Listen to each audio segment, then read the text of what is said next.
All right, welcome back to another episode of the Four Wide Podcast. As always, Jeremiah Stoddard, Jonathan Williams, and Dan Kiley. Has been a pretty crazy weekend of football, NFL football over the weekend and Thursday night. So we're gonna jump straight into some stuff here.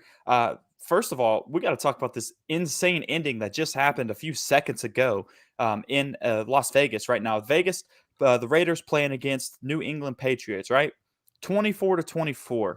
Patriots have the ball and they're on their own 45 roughly, something like that, kind of in that general range, I think, if I remember correctly. And they run the ball to end there's like 3 seconds left. They run the ball, end up gaining like 20 yards. For whatever reason, the running back then, reminding you guys, the clock just hit zero and it is a 24-24 game. Running back then turns around, starts lateraling the ball to people, laterals to one guy, then that guy gets it and takes it for a couple yards and laterals it back all the way back towards Mac Jones. And while he's doing that, number 55 for the Raiders picks the ball off on that lateral and stiff arms the crap out of Mac Jones and takes the ball to the house to win the game instead of going to overtime. Why on earth are you sitting here trying to lateral the ball in a 24-24 game and your coach just called a run play? The coach called the run play to go to overtime. What are you doing? Guys, instant reaction to that. I mean, I'm just grinning ear to ear, you can see right now, because as a Falcons fan, I don't have many positives to say about the New England Patriots. That's for another discussion on its own. So to see them, in a sense, falcon their way to a loss just puts a smile on my face. But it's also the best part of it all was that we were chilling in here right before the show, and watching your reaction to it all was the best part, because I was not watching the game. I was just listening to your commentary, and you're like, oh, well, this game's going into overtime. Looks like New England's not going to score here. And then you're just like, oh my God. Oakland just won, or Las Vegas just won the game. It was almost like that call from the Auburn radio guy when Auburn in the Iron Bowl took the kick six, where he's like, oh my gosh, Auburn's going to win the football game. That was like your reaction to that. I was like, Las Vegas going to win. That was it was ridiculous, man. I get up to go get a glass of water for the show, and I've got my earpiece in, so I can't see anything. I'm going, and I'm talking to my daughter. I'm like, hey, you can watch what you want. Daddy's going to do his podcast. And all of a sudden I hear, oh my God, are you why would you do that? I'm sitting just dying. Stoddard turned into a hillbilly, huh? What are you? Yeah, listen, that's about like your impersonation or impression of Brooks right there, Jonathan. That's terrible. I hope he's not watching, because you just made him shake his head right there. Apologies in advance, Brooks. I'm sorry. That was rough right there. No, but like, yeah, exactly. I'm sitting here watching it, and I kind of looked away for a second. So I see him run the ball. There's 3 seconds left. I see him running. I'm like, oh, it's overtime. I look over to you, and I'm like, oh, they're going to overtime. Game's over. I look back over, and I'm like, holy crap, what is happening right now? Why on earth would you do that? I don't understand. And like, clearly, this is the part that's the worst part about it, is your coach clearly wanted you to take that ball to overtime. Otherwise, you don't run the ball with 3 seconds left to end the game, like to end the regulation. So you took it into your own hands and decided to just sit there and start lateraling the ball. You know, those two players that lateral the ball, the running back, and then I don't even remember who got the ball on the lateral from him, but he's the one that threw it. He tried to go all the way back, about 15 yards back and across the field to Mac Jones. Dude took the ball. Yeah, you're going to have to look this play, because it just happened right before we came on here today. So, no, they didn't get to see it, but absolutely insane finish to that game. I can't believe that it. That is laughably bad. It's, well, the only thing I'll say is that's something that would not have happened to a Bill Belichick coach team in the past. It seems like he just doesn't have the same grip on the program. I mean, like not naming an offensive coordinator, having an offensive coordinator by committee, and then kind of having, I mean, like, I don't know what he's trying to do. And I think it's hard to, I think as much as Jonathan and I'm sure you do too, Jeremiah, hate the freaking Patriots and hate everything about them. And if they were no longer a team, I wasn't going to say what I was going to say, because that was evil. But if they were no longer a team tomorrow, I would not lose 1 ounce of sleep. But it just seems like he does not have on that pro he used to. Am I reaching on that? I mean, it just seems like ever since Tom Brady left that place, they just have not been the same. I'm not saying that they were like stellar football to watch even when Tom Brady was there. Like Tom Brady is not this guy that's putting together these eye-popping highlight reels like a Tavon Austin while he was at West Virginia or anything like that. But they were still a fun football team to watch because they were good and they were masters at their craft, because that's what made them joy to watch. But now you turn on any New England Patriots game, it's boring, it's bland, and they still just muscle their way to victories every now and then. And they're still pretty successful in what they do because Bill Belichick is who he is, but they're not the same by no means. And I know you took the greatest football player of all time off that team. And so, yeah, that's going to have some drop off and whatnot, but still, like, there's just not this luster to the Patriots anymore. They don't have that. I don't know how to put in the words, but the people are not attracted to them, or at least me, as someone that is not a fan of them, are not attracted to watching them anymore as opposed to they were 3 years ago or whatever. Their games aren't exciting anymore. Like, you go into the game and, like, looking at this matchup today, the Raiders and New England, I guarantee you, we haven't talked about this prior to right now, but I guarantee you any one of us would have looked at that game and said, "Oh, that's not a good game." It's not a good game. I mean, neither team, the Raiders have started to turn things around, but like, how important is this win for the Raiders right now in the sense of just putting yourself in a better spot to end the season in general, right? You win the game and you end up 6-8 versus if you were to lose this game, you go to overtime and lose this game, all of a sudden you're 5-9. And that just is, I mean, it's over with. Go ahead, Dan. Well, how important are those games early in the season now where they weren't able to win? They were one possession games, last possession type games where they either won or lost in the last possession of the game. How important are those now? And now I understand, like, winning this game, you're putting yourself in a position, but how many times have we come on this show this season and talked about the Raiders are a better team than what they're playing, and they're losing these games. They got to start figuring out how to win these games, and they've lost so many close games that they could be in a much better position right now than what they are, but they only have themselves to blame. Yeah, they definitely only have themselves to blame. Those games early on in the season were, like you said, one possession games, super close. And we all sat there. What were they, like 0-4 or 1-4 or something like that? I think. Yeah, something like that to start the season. You're going, good Lord. We all looked at this team and thought they'd be decent this year. And had they not started so poorly, they probably could have had a chance this year. And while we're on that topic, just because we're talking about, the Raiders, Kansas City locks up their 7th straight defensive or division title today with their win. LA just won, which right before the game. Yeah, they did in overtime. And right before we came on live, the other game we were watching was LA, and they were playing the Chargers. And I thought that game was going in overtime too, but then they were able to drive down the field with a few seconds left, kick the game-winning field goal there as well, and that put them at 8-6, which kind of leaves the Raiders a little bit behind them at this point now by 2 games. So it's just that division locked up by the Chiefs once again, like we've been seeing on there, and nobody's surprised with that. Like you said, it's just those other. I thought the Raiders could potentially be a little more challenging this year. I think we all thought that division would be a lot more challenging than what it was. Like that was the talk. That was the talk of town with Herbert and the Chargers. Everybody thought they were going to be better this year too, and yeah. And then you thought the Raiders were going to be really good. I personally came on before the season started and said that's probably the toughest division in football this year, and it's not, and not at all. No. And I think what. Go ahead, what I was going to say is one of the things in that division is like you have the Chiefs and they have the best record and they won their division and all that stuff, but they have not been as impressive as we all are used to them being. And we've covered this, so I won't rehash everything that we've already talked about, but I really feel like the lack of a running game is going to expose this team come the postseason. I think even though they won that division, I still think they're not as formidable as we all thought that they were supposed to be. And you talk about some of these other teams. If one of these other teams can sneak in, man, they have a chance. They really do. I think we've kind of felt that way about a lot of teams, though. Like the Chiefs not being as good as we all thought they would be. Like the Buffalo Bills this season, everybody thought that they were going to be world beaters, just like the Chiefs were the Chiefs this season.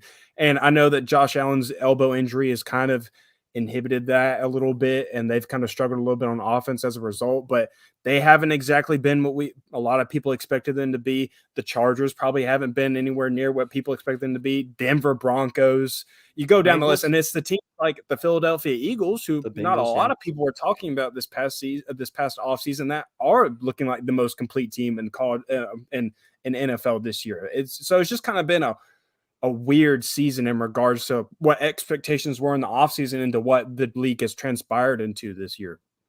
Exactly. It's definitely been different, but like even in college football this year, it's just been a weird season as far as like some of the big name teams just didn't really look good this year. And so like the teams you would expect to normally be good didn't perform to their level outside of like Georgia still playing at its level. Ohio State is right there where they're normally at. Michigan was, top 4 team last year. So they've stayed on track, but every other, like, Bama, Oklahoma didn't look good. Clemson, Texas A&M really didn't look good. Florida really looked bad, but nobody expected them to be good. But just all of that on there. But while we're talking about the Chiefs still, I don't want to change subject from that game just yet. They were playing against Houston. Houston is scrapping these past couple games, y'all. The last week to Dallas, they about took Dallas out last week. This week they come out and they go into overtime against Kansas City. I mean, they are absolutely scrapping for a 1-12-1 team right now. Absolutely not going down and letting their season be over with. They are trying their best. But to go back to what you just said a second ago, Dan, looking at the box score, and I watched the game on Red Zone, so I didn't get to watch like every single play. They ran the ball well today. 189 yards on the ground. I mean, that was a good game. You do that, and then your quarterback's still throwing for 336. The fact that there was a 6-point game with an overtime win, that's insane. They should have really taken that game away early. Yeah, I think it's one of like I know it's not the season that they wanted, right? I know they wanted to be better, but I hope they give Lovie Smith an opportunity to ride this thing out for just a little bit. Because I really feel like he's a really, really good coach. I really do. I've always felt like Lovie Smith is a good coach. He gets bagged on a lot of times, and it's primarily because his offenses aren't that good. I think if he's able to bring in an offense coordinator and really solidify the quarterback position, I'm not going to throw Davis Mills under the bus because I know that he doesn't have a lot of weapons. And you have to understand that the guy who was there before, Bill O'Brien, was the general manager and the head coach, and he sabotaged the shit out of that team at the end when he realized he was losing his job. He traded Nuke, he traded everybody. Like anybody that was anybody, he got rid of. JJ Watt, everybody gone. Everybody gone. See ya. I'm cleaning house. And they don't have anything left. I mean, if you go back through this and you look at they have Royce Freeman is their lead running back. He had 51 yards. And then you go look at their wide receivers. Chris Moore. Can anybody tell me anything about Chris Moore? I'm guessing the answer would be no. Amari Rogers, anybody? Or Jordan Atkins? Anybody? No. I got you with Amari Rogers, but that's about it. Royce Freeman, me too. Royce Freeman, he played for Denver before he came over there, right?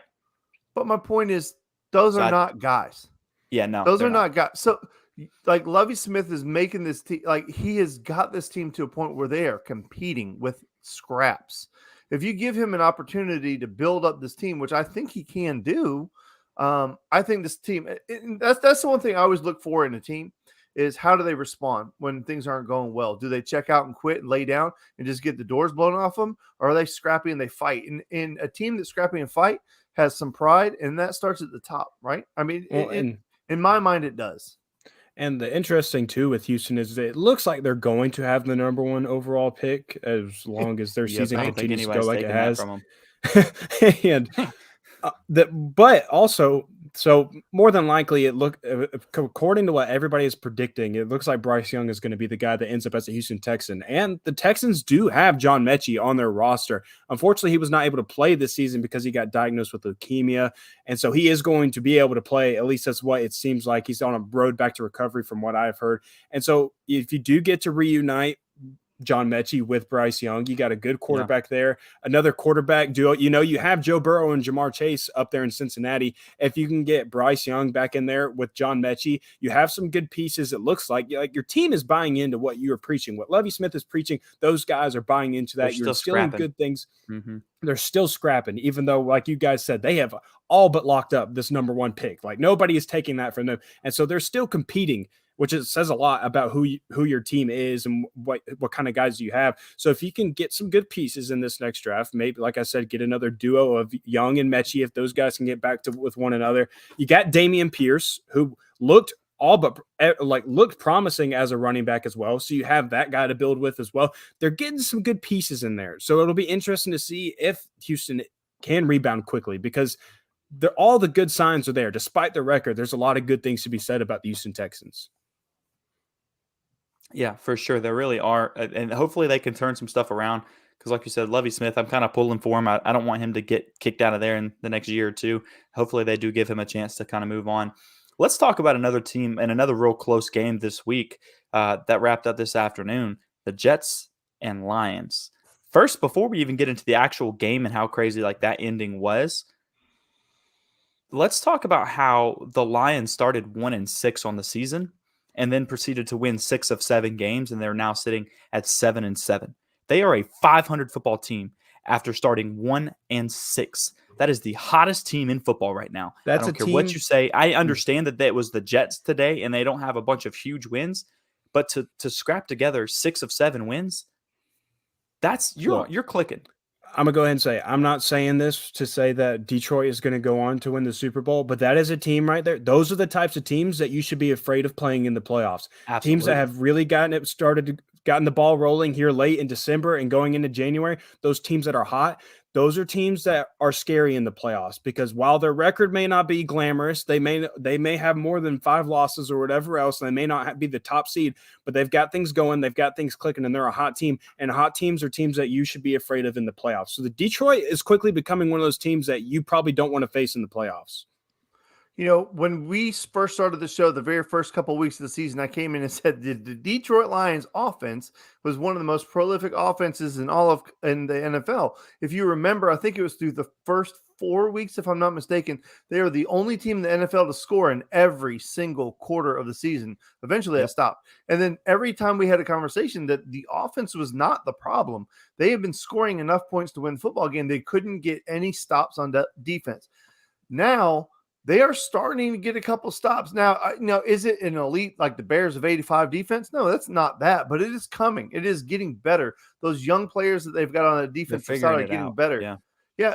Imagine you got a player like Jalen Carter, somehow Todd McShay slides down in the draft a couple spots and fall. I mean, I think it's not realistic now, but could you imagine Jalen Carter next to Aiden Hutchinson on that defensive line? Holy hell. Good luck with that for the next 10 years. But I have, and I said this in our group chat today, I have slowly been adopting this Detroit Lions team as my favorite, like, not good team to watch.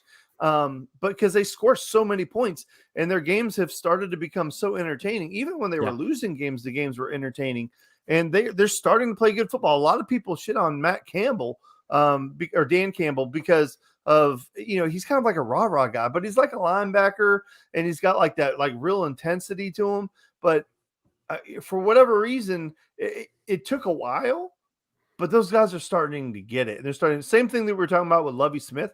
These guys play hard for him and they like him. And I've, for me anyway, I've really enjoyed watching this Lions team play, and they're scrappy, dude. Well, staying up in the NFC, or did you have something to say on the game started? Well, I just want to say one more thing to that, just to remind people, because I said this last week, and just to remind everybody, they can't win their division right now because it looks like the Vikings have locked that up, I think, officially. But I think they've locked it up officially at this point. But they do have the next 3 games are all winnable, so they're very much possible. Like, they're in the running for a wild card game or a wild card matchup right now. And like you said, if they were to slip their way into the playoffs, this is the type of team that you should be scared of, because they've flipped gears big time. I mean, their next couple games are the Panthers. We know how bad they are this year. The Bears, we know they're terrible this year. And the Panthers, Lions, and Packers. Last game is the Packers. So we know they're not good this year either. So all 3 of those games, if they can win those games, they'll win 10 games and they'll be in the playoffs probably, which is insane considering they started 1-6. I know I kind of talked about that last week, but they won again this week, and it puts them even more in position to do so. It's crazy. Yeah, it's been a heck of a comeback season for the Detroit Lions. And especially after the things that I said last week on the podcast. We have to talk about this comeback as well with the Minnesota Vikings. I know that this didn't happen today, but shit. holy cow. Yeah, this was yesterday. This was biggest one of the Saturday comeback games in NFL history. Down 33-0 at halftime. 33-0. And somehow the Minnesota Vikings come back, pour one out for Matt Ryan. I'll just go ahead and say, I don't know what this guy did in his previous life or whatever to deserve this many heartbreaks in this guy's career. No matter where he goes, it follows him. But goodness gracious, I mean, 33-0. The fact that the Minnesota Vikings even came back and won that game is incredible on itself. Insane. But gosh, just pull your heart out and crush it, throw it on the ground if you're Matt Ryan. That's the type of thing it is. And unfortunately, he's catching a lot of heat for it because, you're the quarterback. You're supposed to fall on the sword, like Dan likes to say, and you're supposed to take the blame there. But it's not like the guy did anything to lose that game. It's just everything started to fall into place for Minnesota. They got the momentum back, and then you couldn't do anything about it. I think the one criticism that has come up over and over again since that game ended is the exact same criticism that Matt Ryan took in the Super Bowl loss, which was they were snapping the ball with 15 to 18 seconds left on the play clock. What the hell are you doing? You're up 33-0. Like, the other team started to get a momentum. Okay, well, start to milk the clock, start running the football. Like, I'm really eating this one. Like, I'm taking this one to heart because I was a big supporter of Jeff Saturday when he got that job. I didn't think it was necessary. All the stuff that they pointed out about how he'd never been a coach, blah, blah, blah, blah, blah. I'm like, I don't care. He's been in the locker room. He knows how to do this. Bro, I mean, like, he probably should have just went in the office, started packing up his stuff. Dude. And like, I saw a tweet that SportsCenter put out that says the real winner here is ESPN. We get Saturday back in 3 weeks. SportsCenter put that out. That's pretty bad. Yeah, that's pretty bad. But yeah, I mean, in that game, you got to look at that. I mean, 33-0 at halftime. The Colts only put up 3 points in the second half. So that means your defense, like, the offense is one side, right? Like, you got to start, trying to get the clock going. You got to make sure you have at least 1 or 2 sustainable drives in there of like 7-8 plays to make sure you take clock off. Start moving the football that way. Like, you got to be methodical. And that's how you ice those games out. Because, yeah, you're not trying to, like, give something away to them and let them jump back in the game because of a quick pick six or something like that. You're trying to avoid those. But let's talk about how they allowed 36 points on defense in the second half. That's your problem. I mean, you can look at the offense all you want and say their offense should have done it. But at the end of the day, everyone that gets in that type of situation changes the way they play offensively. They don't play the way they said they did in the first half, especially in the NFL, because it's not like college football and stuff like that either. You don't see people running the score up a lot. You see them, try to just get the clock out, get rid of it. Your defense has to make a couple plays, man. I mean, 36 points in the second half, that's a problem. I know that their defense gave up 33 in the first half, but 36 points in the second half, man, that's where your issue is. It's defensively, you got to have guys come out there and not sleepwalk through the second half of the game, because that's what I think happens. I think they come out there, they go, oh, bro, we got a 33-point lead.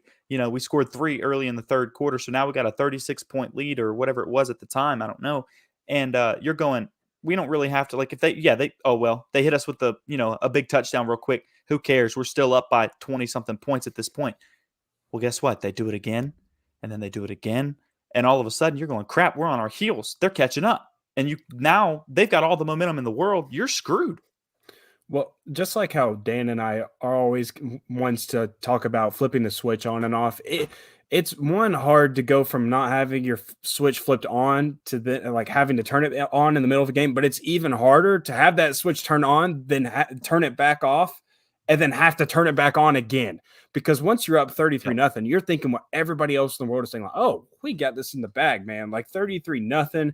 We're going to cakewalk to the second half. This team is dead. They're not going to fight back. We're just going to coast on to our victory. So then when you're in the second half up 33 points and you're on defense for the Indianapolis Colts and Minnesota starts throwing punches at you, they score once, you kind of brush it off. You score twice, okay, like maybe a little bit. All right, they're kind of got something going. They score again, then it's time to fight.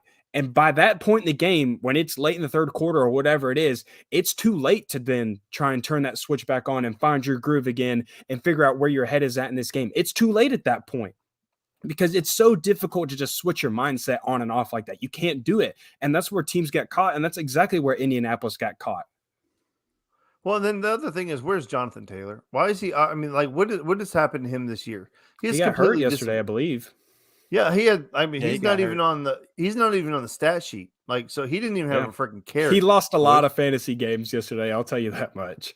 Oh yeah, there he is. He's on the stat sheet. He had one reception. Ooh. So the other issue is Michael Pittman Jr. had 14 targets. You venture to guess how many the next person had? 3. Probably like Don't 4. look. 4. And then everybody else had 1 or 2. Like you can't.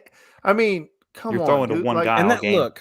And I'll say this: like, that has never been Matt Ryan's game. I will say that. No, it's not. I know he had Julio Jones for the longest time of like the majority of his career. And yes, by all means, you throw that man the ball any chance you get and you feed him the ball. But look back at the most successful years of Matt Ryan's time in Atlanta. It was not just feed Julio Jones the ball 15 times a game and your next guy gets 3 targets or whatever. He spread the ball out to all kinds of people on that roster. You know, you go back and look at that year specifically in 2016, Taylor Gabriel was up there, had a pretty good year. Like, go down the list. Austin Hooper, he spreads the ball out. That's what Matt Ryan does, and that's when he succeeds. Matt Ryan's game is not about. In those times, in those games, it wasn't even just like he was almost every game, he would throw the ball to 10 plus different people. Yep. Like in each game, like 10 people would touch the ball through the air from him. So even though he had, Julio Jones, he was still not. And like even back when he had Roddy White, he wasn't throwing it to them. So they might get 10 touches, but he's throwing the ball to 11, 12, 13 different people throughout the game. Can we talk about what a Fugazi this freaking team is? They were up 36 it was 33-0 at halftime. Yeah. Scored 1 offensive touchdown, boys. 33 points, 1 offensive touchdown, 2 defensive touchdowns, and 5 field goals. Wow. I didn't know that Matt part Ryan of the story. is, I mean, he like they say when it ends, with some people it just ends. And I love Matt Ryan. I'm one of the biggest Matt Ryan defenders, but it's done. It's done. It's done.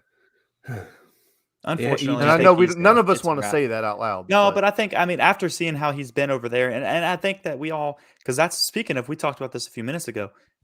That's a team that we all thought like could be a Super Bowl type caliber team this year, because they had pieces.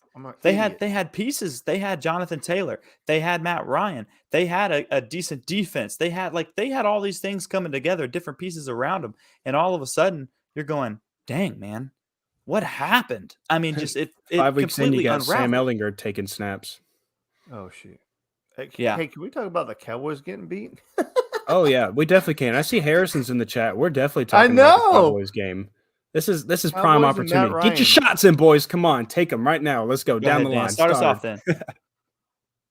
Dan, you got it. Start us off. Yes. So my son, who never watches any football with me at all, was on the couch, and one of our neighbors' kids was over here, and we were watching the game. And it was a really entertaining game. It was back and forth, and then it goes to overtime, and like everybody was all upset that they were punting away in overtime. And then the Cowboys get the ball back, and the way it ended, like, part of you is like, man, you got to feel bad for Dallas because that was such a fluke way for that game to end. But the other side of that is, I mean, that's what you get for letting Jacksonville hang around. I mean, you get what you deserve. And they let a terrible Jacksonville team hang around. And listen, give credit to Trevor Lawrence the last 2 weeks for Jacksonville. He has played phenomenal football. Too bad it's too late. Fantasy football is already over for me. And now he's putting up 40 points. So I don't know. But just the way it ended, a fluke thing. I mean, I believe it was CeeDee Lamb on a crossing route, and 85, right? That's CeeDee Lamb. Is that right? 88 CeeDee Lamb. So whoever 85 is. So 85 coming across the middle. Comments. Yeah, Harrison. Who's 85? I don't know. He's coming across on that crossing route. The ball hits him right in his chest and pops up. Number 2 for Jacksonville is standing right there. Picks it up. What do you think? About that high off the ground. It runs it all the way back. And Dak caught a nasty a nasty stiff arm. Just a hell of an ending of the game. It was a thoroughly entertaining game. But again, I mean, that's what you get. Like, if you go back and look at every single game, and I'll let you guys talk about the Cowboys in a second, but look at all of these games today. You have teams that have nothing to play for, that are bottom dwellers, that are giving these good teams a run for their money, and it's that's any given Sunday, right, boys? Yeah, Noah absolutely. Brown. Go ahead, Jonathan.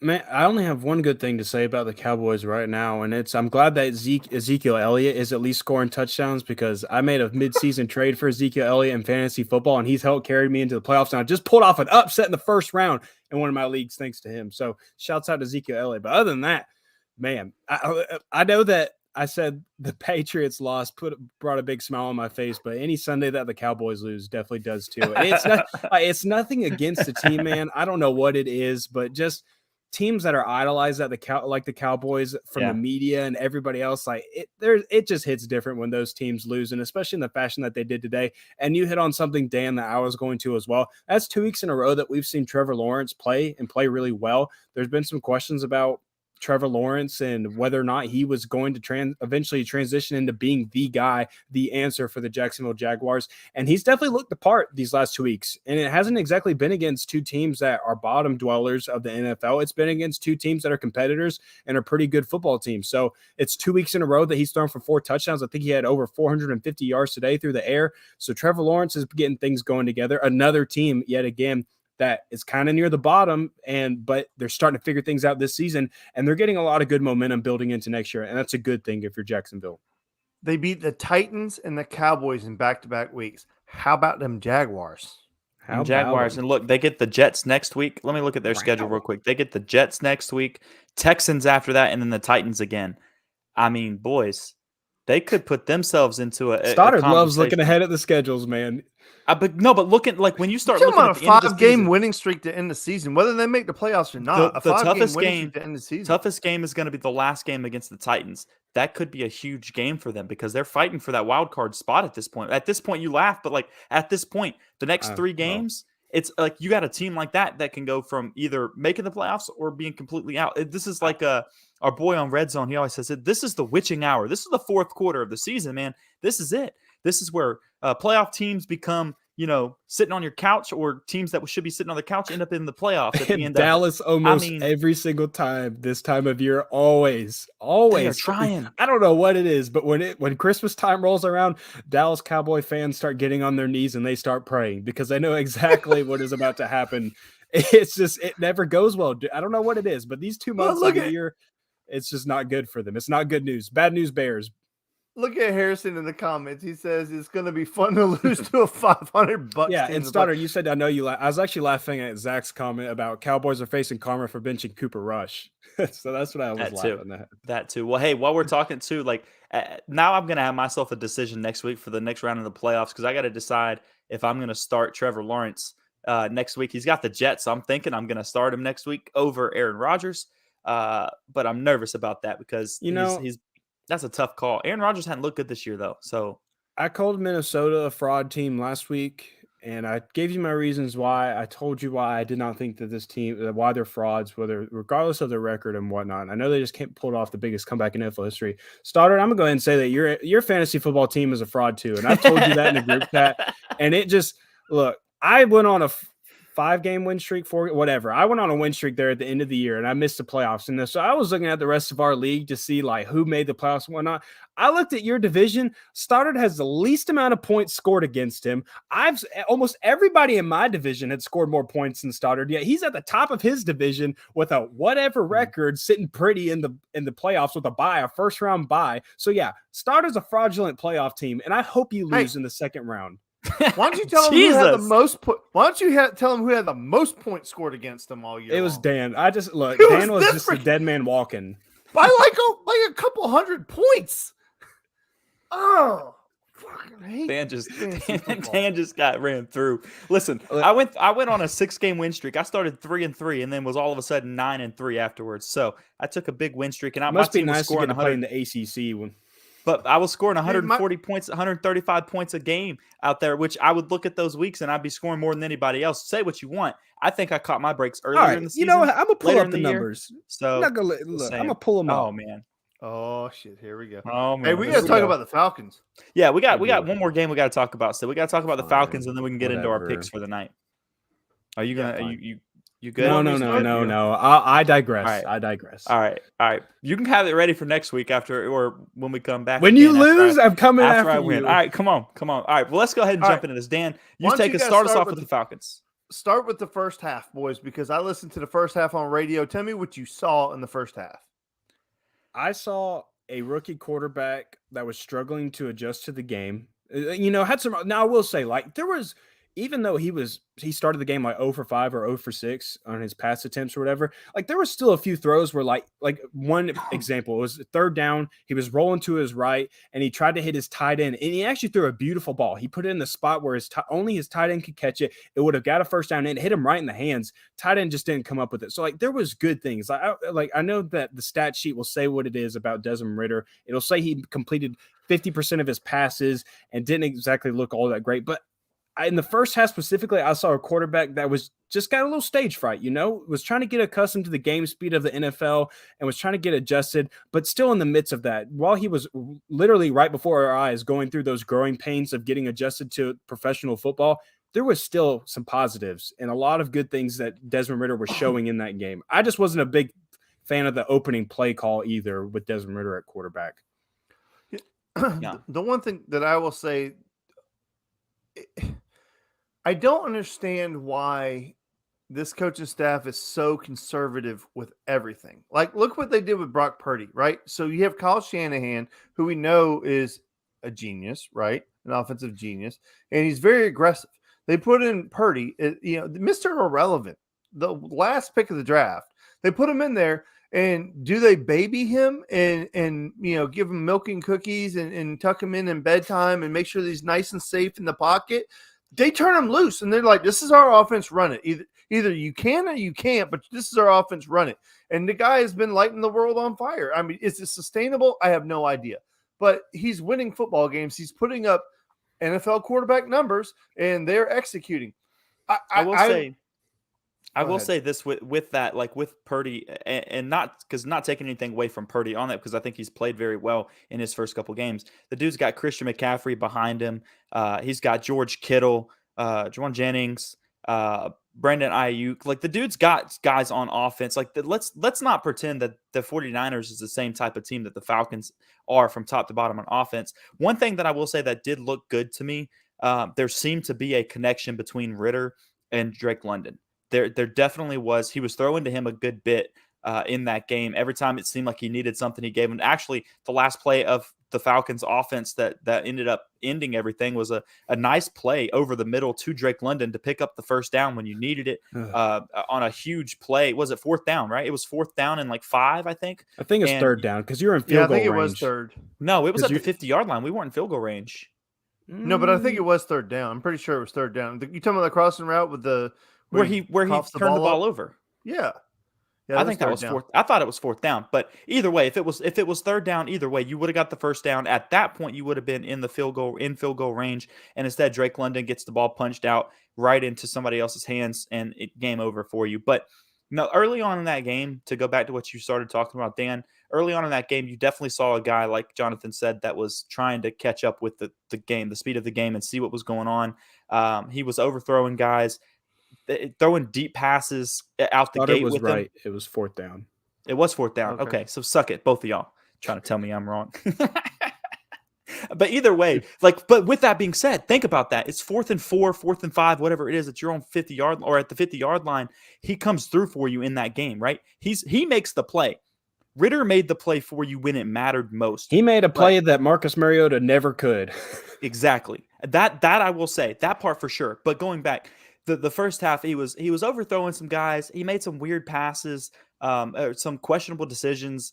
I think there were 3 different plays that I remember seeing where it almost was picked off. I mean, right into the defensive's hands.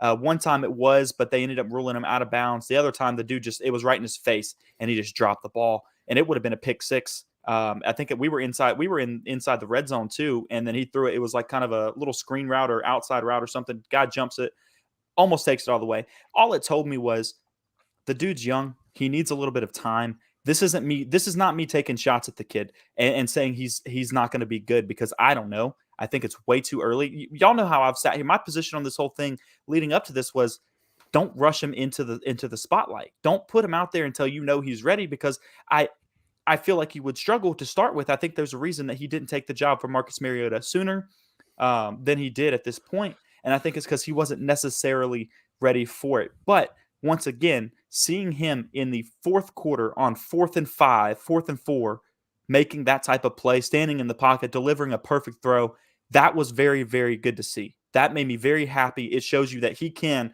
win you a game in the last minute of a game and really take control like that. That was a very important thing. We love that about Matt Ryan. Matty Ice, right? That was the whole thing about Matt Ryan, his nickname. Those fourth quarter comebacks, those long drives, all that kind of stuff. That's what he did.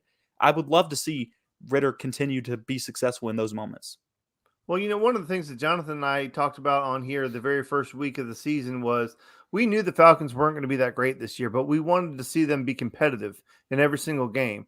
And the last couple of weeks, the reason I was asking for Desmond Ridder was because Marcus Mariota was doing things to actively lose you the football game. He was part of the problem.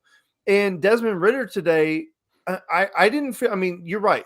There were like, I was listening to the radio that very first play of the second half, and our guy on the radio call, oh gosh, my mind just went blank. And Dave Archer and what's the other guy's name? Wes Durham. Wes was like, oh hell. I mean, he didn't say it loud, but that's his voice said that. You know what I'm saying? It's like he didn't say those words, but that's what he said. And, he's like, oh, that was bad.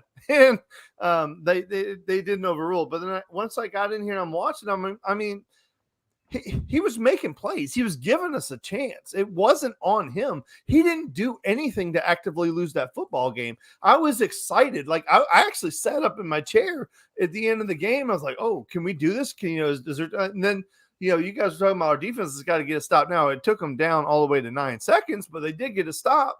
We haven't talked about Dean Pease getting carted off the field. Before the game started.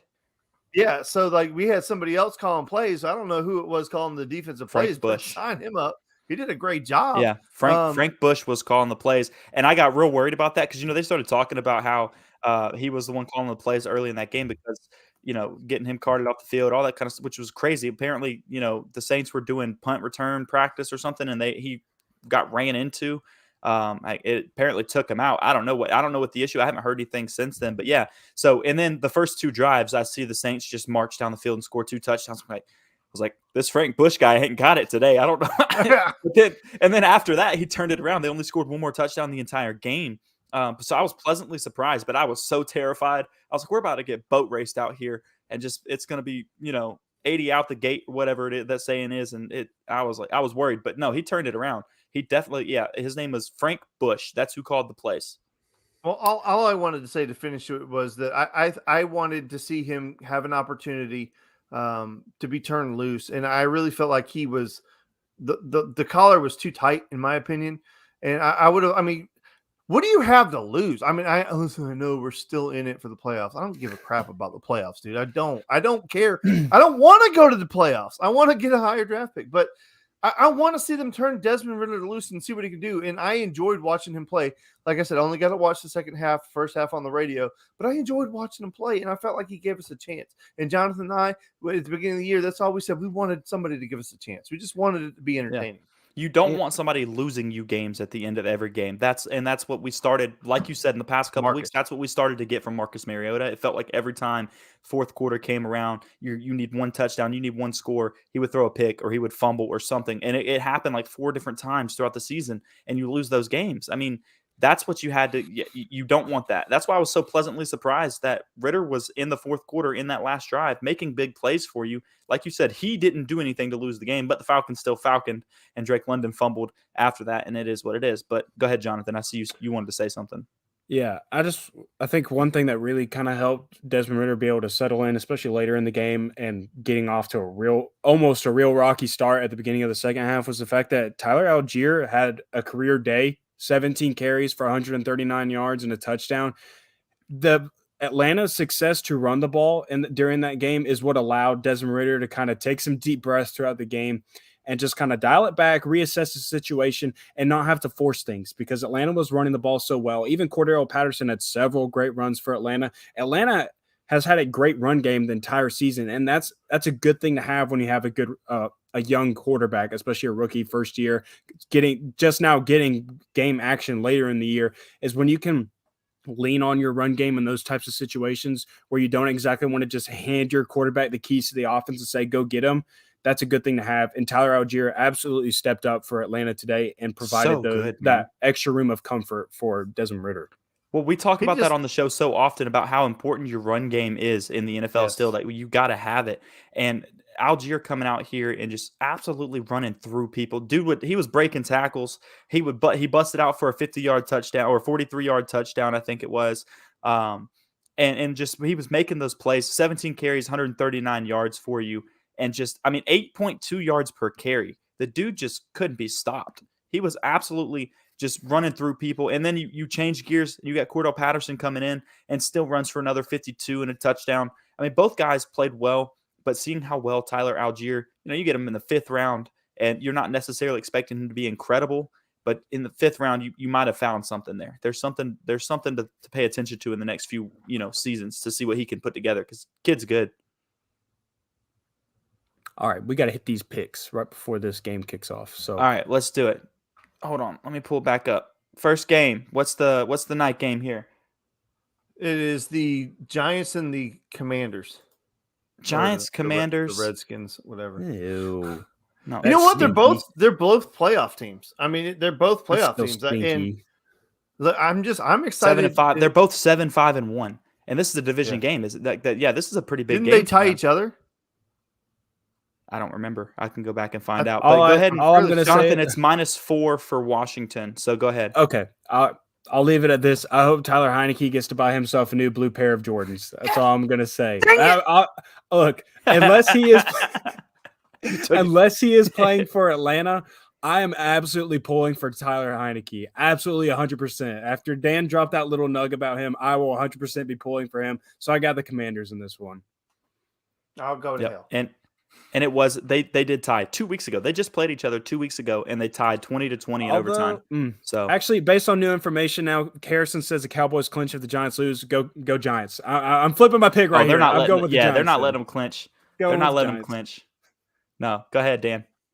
Oh, he stole exactly freaking verbatim what I was going to say. I was going to say I hope Heineke gets to buy a new pair of royal blue Jordans, but. The hell with you, Jonathan. I'm sorry, Dan. I'm sorry. Well, so you taking it? Right, so it's 4 point -4. I'm gonna go ahead and I know he just switched his pick there too. I'm gonna just go with Washington. I think Heineke and them being at home late in the season, it's a pretty huge matchup for them. I think unless the only big thing is if they can get Saquon Barkley going, New York can, then all of a sudden that game could be different. But I think Saquon has to have a good day if they're gonna win. Otherwise, I'm taking Washington in that as well. Tomorrow night, Rams at Packers. Green Bay is a 7-point favorite. That, my friends, is the toilet bowl. The Rams are bad. I know Green Bay's not that great either, but in a game like this, you're just purely going off. You're going to take the Aaron Rodgers in this type of situation. Well, the question is Matt Stafford playing this week? I'm pretty sure they've shut him down. No, Baker's playing. So Baker's playing this week because I knew he had concussion stuff. That's why he didn't play the last couple of weeks. I didn't know if they shut him down for the season. So if he's done for the season, then yeah.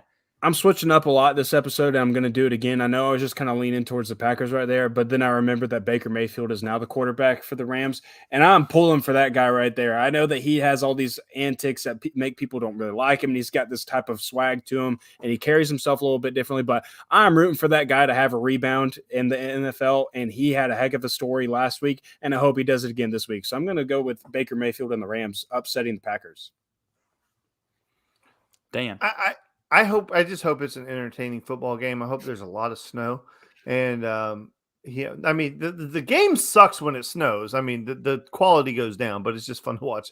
What do they call the Bills game last night? The snow globe game? Mm-hmm. They were said, "Oh, I know you tuned in for a snow globe game." Speaking of that game, since you just mentioned that, did y'all see that the Bills like their crowd was told by the refs that if they didn't stop throwing snowballs at the Miami's players, they would get a 15-yard penalty for their team. They assessed one. That's insane. Bills Mafia talked about that at church They today. different. Can They you different. imagine By how all means, upset you get would that be win. if you were the Bills and you couldn't get your fans to stop and you kept getting by penalties any means and stuff necessary. Like that? Oh my God! No, Anyway, I'm taking the Packers, but taking the Packers. All right, I'm gonna take the Packers in this game as well.